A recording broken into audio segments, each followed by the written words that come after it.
오늘은 2025년부터 모든 은행에서 변경되는 소식을 알려드리려고 합니다. 24년 만에 바뀌는 내용과 금융사기 피해를 당했을 때 보상받을 수 있는 금융권이 더 늘어난다는 내용인데요. 무엇이 어떻게 달라지는지 본인 명의의 통장을 가지고 계신 분들은 꼭 확인하시기 바랍니다. 시청하시면서 좋아요만 한번 꾹 눌러주세요. 구독, 좋아요, 알림 설정 콕콕. 안녕하세요. 생활 속 유용한 정보 희망지기입니다. 2025년부터 변경되는 첫 번째, 예금보호한도 상향입니다. 예금자 보호제도란 거래하는 금융회사가 부실해지거나 파산 등의 사유로 예금 등을 지급할 수 없을 때 예금보험공사가 예금자에게 대신 예금을 지급해주는 제도인데요. 쉽게 말씀드려 은행이 망했을 때 내 돈을 보호해주는 제도라고 생각하시면 됩니다. 현재 예금보호 한도는 2001년 이후 24년간 5천만 원으로 유지되고 있는데요.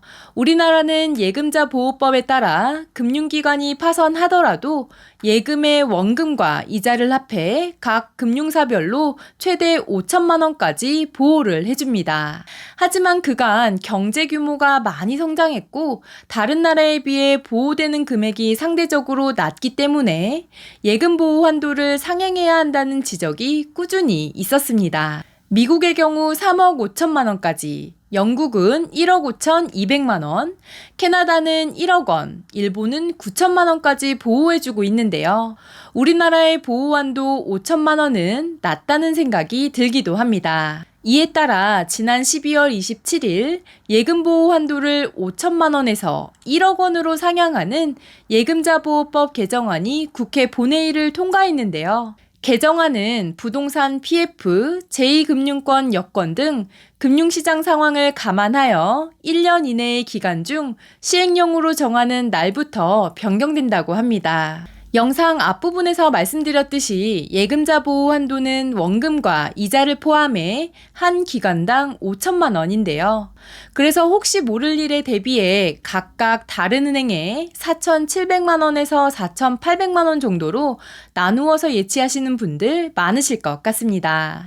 이제 예금자 보호 한도가 1억 원으로 상향되면 이곳저곳으로 분산되어 있던 자금을 한 곳으로 모을 수 있어 편리해질 것 같은데요. 구독자님들도 이 점 참고하셔서 계좌 관리하시기 바랍니다. 2025년에 새롭게 바뀌는 두 번째, 제2금융권도 비대면 금융사고 자율배상제가 시행됩니다. 은행권 배상제도란 보이스피싱 같은 금융사기 피해를 입었을 때 금융회사가 일정 부분 책임을 분담하는 제도로 2024년 1월 1일부터 시행 중에 있는데요. 2025년 1월 1일부터는 이 제도를 제2금융권에서도 시행합니다. 보이스피싱으로 금전적 피해가 발생한 경우 피해 배상을 신청할 수 있는데요. 배상 금액은 전체 피해 금액 중 통신사기 피해 환급법상 피해 환급금을 제외한 금액을 대상으로 하여 금융회사의 사고 예방 노력과 소비자의 과실 정도를 종합적으로 고려해 결정된다고 합니다. 그렇다면 실제 배상 사례를 살펴보겠습니다. 2024년 1월 60대 초반 K씨는 지인을 사칭하는 사기범이 발송한 모바일 부고장을 받고 첨부된 URL을 클릭했는데요. 이후 악성 앱이 설치되어 알뜰폰이 개통되었고 850만 원의 돈이 다른 은행으로 이체되었습니다.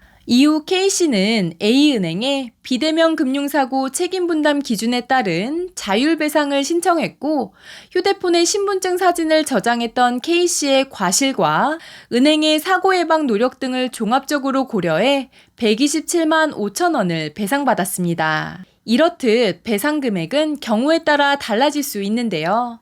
따라서 평소에 스마트폰에 신분증, 계좌번호, 계좌 비밀번호 등 사진으로 찍어두거나 메모하는 것은 개인정보가 유출될 가능성이 있기 때문에 꼭 주의하셔야 합니다. 모바일 부고장, 청첩장 등 정체를 알 수 없는 문자 메시지나 URL 링크는 절대 클릭하지 마시기 바랍니다.